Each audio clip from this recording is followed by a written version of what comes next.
What's up mga idol? Nalilibang din ba kayo manood pag may pumuputol ng damo sa inyo? Gamit ang grass trimmer. Grabe, sobrang nakakalibang pala manood ng ganito. Yung gusto mo ikaw na lang ang nagtatrabaho.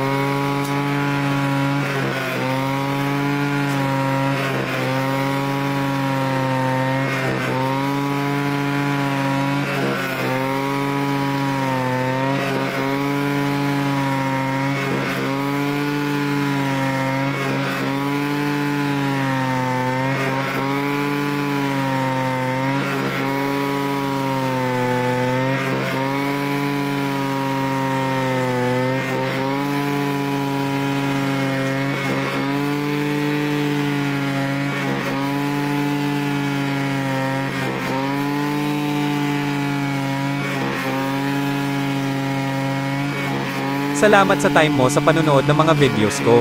Napaka-solid nyo mga idol. Salamat sa mga suporta nyo. God bless you always.